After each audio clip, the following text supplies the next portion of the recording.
นี่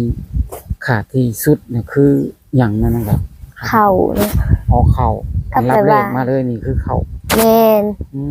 ม แต่ก็พากระตายเทือนนะ อ๋อพากระตาดเฮือน แม่นมื้อนั้นฝนตกแล้วมันปิว โอ้ลมปิวไป แม่น โอ้ตอนนี้ยังบ่ได้ใส่ โดย ตอนนี้ยังบ่ได้เอมอีกเนาะเพ โด ราะ ย ว่าลมปิวไปเพราะว่ามันก็ดอกได้ปีบ่เดือนเนี่ยหลายปีแล้ว แม่นก็แบบกระแตแบบอีพอยังอยู่เนาะเพิ่นก็บ่ได้เปลี่ยนเลยว่าแบบว่าเพิ่นเสียแล้วมันบ่มีคนเฮ็ดคนสร้างประมาณนี้ โดยนี่ไงชีวิต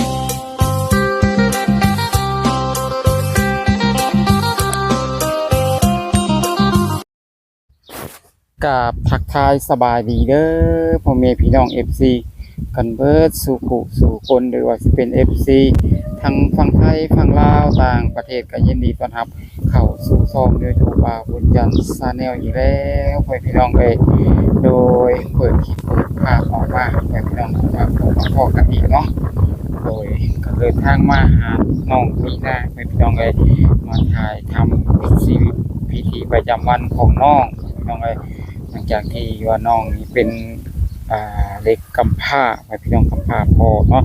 หลังจากก่อนหน้านี้ก็ทางบ่าวบุญจันทร์ก็เคยมาถ่ายทำน้องไปคนสองคนแล้วไปพี่น้องเนาะแต่ก็มาติดตามชีวิตของเพิ่นไปพี่น้องเนาะหรือว่าการเป็นอยู่ของน้องเนาะว่าเป็นจังใดไปพี่น้องเนาะโดยไปติดตามรับชมกันเลยไปพี่น้องตอนนี้มาฮอดจอดถึงเรือนซ่านของน้องแล้วเป็นที่เรียบร้อยไปพี่น้องเข้าไปโอ้ไปร่วมกับน้องเพิ่นเลยไปพี่น้องไปพี่น้องต้องรอซะเสียเวลาจ้าสบายดี เลยสบายดี คุณผู้จบผู้งามเนาะ ก็คือผู้สื่อเสียงก่อนหน้านี้ก็เคยมาถ่ายทำเนาะน้องเนาะ โดย ถ่ายทำผลนึงแล้วไปพี่น้องเลยเมื่อนี้ก็มาติดตามชมเรื่องอาการเป็นอยู่ของน้อง โดย อาการไปมาของน้องเนาะ แม่น จังไรน้องล่ะแต่ละมือเฮ็ดเวียกหยังเนาะน้องเนาะ เลี้ยงงัว มีงัว โดย บางมื้อว่างก็ไปหาหน่อไม้ โอ้มือว่างนี่ไปหาหน่อไม้ แม่น ถ้าหลังจากที่ว่าบ่ได้หาหน่อไม้นี่ก็เลี้ยงงัว แม่น อืม ก็คือว่าช่วงนี้เฮ็ดปวกมันก็ออกเนาะ ออก บาง บ่ ทีก็ไปหาแม่น น้องได้ไปบ่ ได้ไปอยู่ ไปไล่บ่น้องล่ะ ไล่พ่อแกเนาะ บ่ได้หามาขายบ่ บ่ มีแต่แกง ได้ดอกบานมัน ได้บ่หลายว่าซั่นซะ แม่ ได้ น พอดีกินมาสู่เมย์บ่กินแน่เลย แม่น เป็นคนที่เบิ่งแย่งแม่บ่ได้ว่าเนี่ยจังได๋ แม่นว่าอ้ายเพิ่นก็เดี๋ยวว่ามีครอบมีครัวบ่แล้วเนาะ โอ้ ยังแต่เฮาก็สมัยเฮาเอาแม่ว่าอยู่นำแม่ โดยมีแต่คอยเบิ่งแย่งแม่ว่าซั่น แม่ เนาะ น โดยก็เลยยังมีแต่น้องมีหน้าบ่อยู่เฮือนนี่ กับหลาน2คน คนหลาน2คน แม่ หลานนี่เป็นลูกภายนอก ลูกเอ้ยพง อ๋อลูกของเอื้อย แม่น ลูกของเอื้อยนะครับเป็นฝากไว้ท่านจ้ะ แม่น อยู่เพื่อนในปัจจุบันมีจะคนน้อง 4 คน 4 คนมีหลานผู้หญิงผู้ชาย ผู้ชายเบิด โอ้ผู้ชายผู้สองเพิ่นใหญ่แล้วบ่ 2ใหญ่แล้วเนาะ เอาโตรอดแล้วเนาะ แม่น ก็มีผู้ชายผู้หนึงก็อยากลงหาเงินเนาะ โอ้ แต่ว่าบ่มีเงินเฮ็ดบัตร โอ้หลานนะ แม่น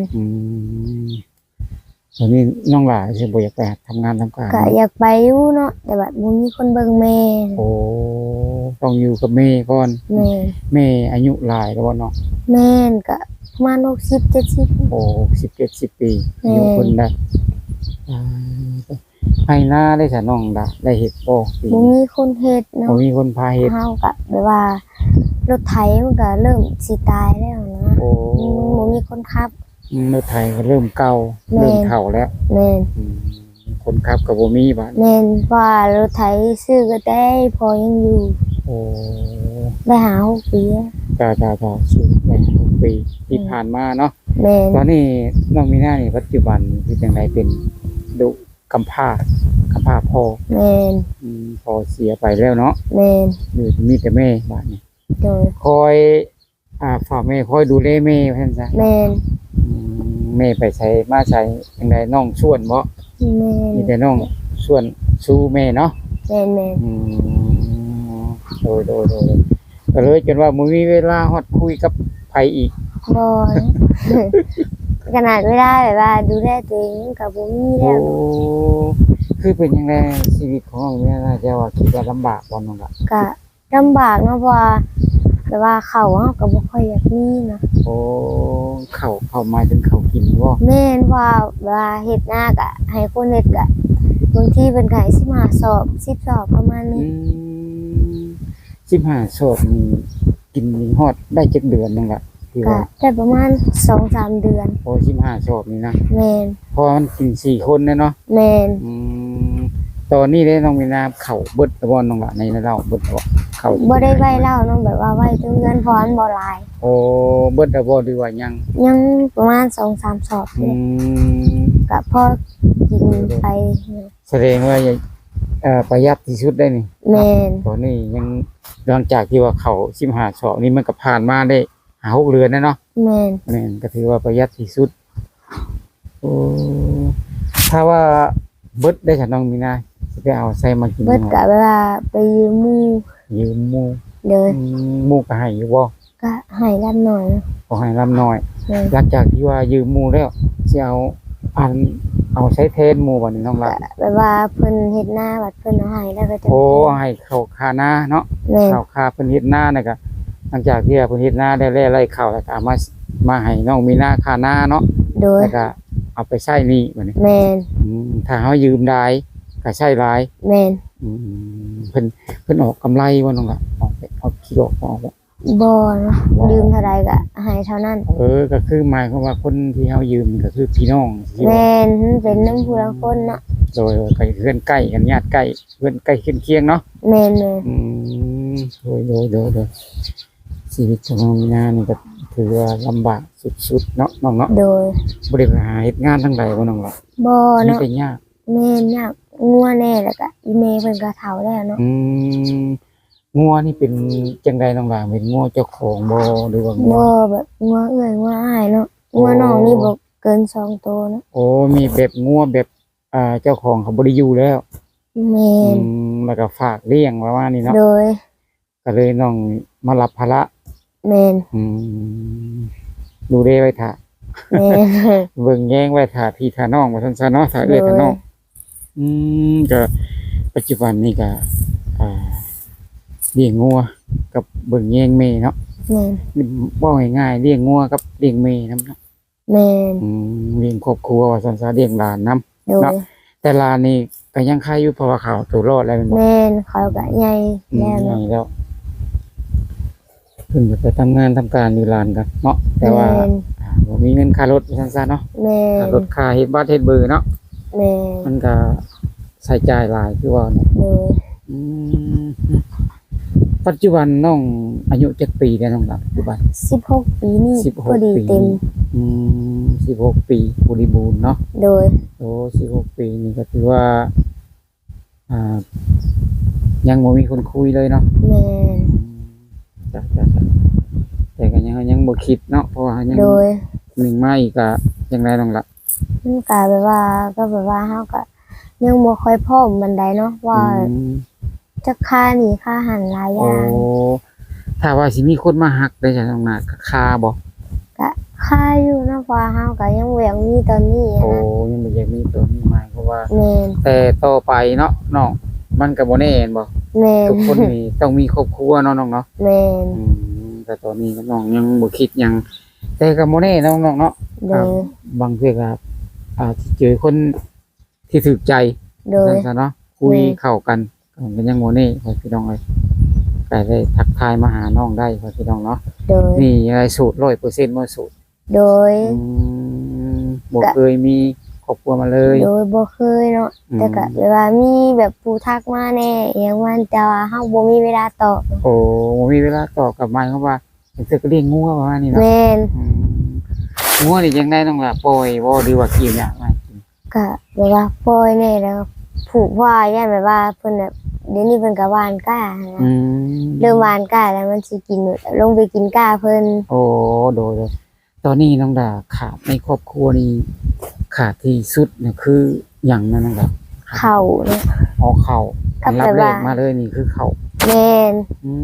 ม แต่ก็พากระตายเทือนเนาะ โอพากระตาดเฮือน แม่นมันนั่นฝนตกแล้วมันปิว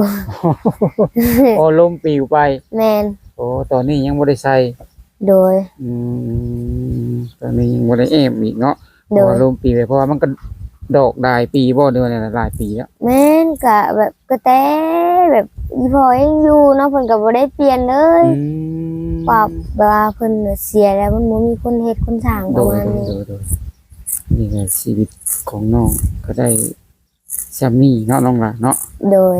ก็อยากเป็นมีชีวิตที่ดีไปกว่านี้แมันบ่น้องล่ะ แม่น อืมคนพาเฮ็ดให้เฮ็ดนาก็บ่มีเนาะน้องเนาะ โดย เดี๋ยวจังไดก็เป็นกำลังใจให้น้องเพิ่นนี่พ่อพี่น้องเลยก็ได้ออกมาทักทาย FC เนาะคือว่าเนี่ยเนาะ โดย ทักทามหรือว่าถ่ายให้ FC ได้เบิ่งได้แยงเนาะ โดย เป็นจังไดน้องล่ะคือว่าอยากมาออกคลิปอยากให้มีความช่วยเหลือจังไดน้องล่ะคือว่าให้มาออกคลิป อ่า ต้องการแบบนี้บ่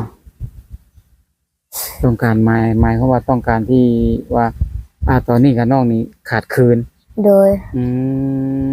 ขาดคืนหมายถึงว่าเขาจะบ่มีขาดได้หลายสิ่งหลายอย่างกันบ่ โดย อ๋อตอนนี้กับทางน้องนี่ก็เลยออกมาออกคลิปแล้วก็ต้องการความช่วยเหลือ โดย เพื่อว่าสิครอบครัวเฮาสิอยู่รอดเนาะ โดย เพื่อว่าสิเลี้ยงแม่ต่อไปอีกแม่นบ่โดย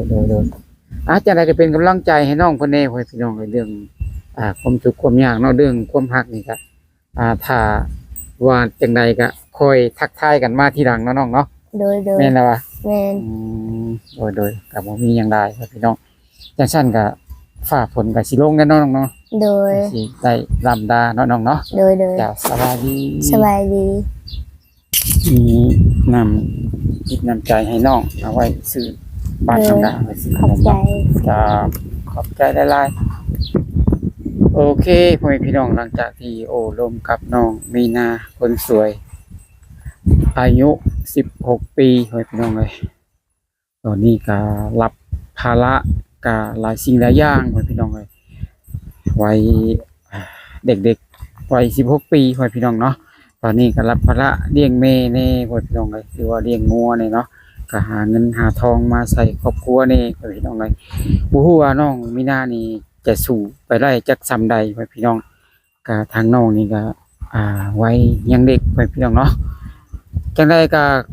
ถ้าพ่อแม่พี่น้องท่านใดเนาะสนใจพ่อแม่พี่น้องอยากจะช่วยเหลือหรือว่าอยากจะซื้อข้าวสารให้น้องมีนาพ่อแม่พี่น้องตอนพอได้อยู่ได้กินเนาะก็ติดต่อมาทางช่องบ่าวบุญจันทร์ชาแนลได้พ่อแม่พี่น้องตอนนี้น้องเพิ่นก็รู้สึกว่าจังไดพ่อแม่พี่น้องเรื่องความรักเพิ่นก็อาจสิมีให้แล้วพ่อแม่พี่น้องเนาะแต่ว่ามันก็เวลาที่เปิดหาที่หนุ่มๆนี่ก็มันน้อยพ่อแม่พี่น้องเอ้ย เพราะว่าน้องนี่หัวหมุนก้นพินอยู่บ่ได้อยู่บ่ได้เช่าพ่อพี่น้องหาเงินมาเลี้ยงครอบครัวพ่อพี่น้องเลย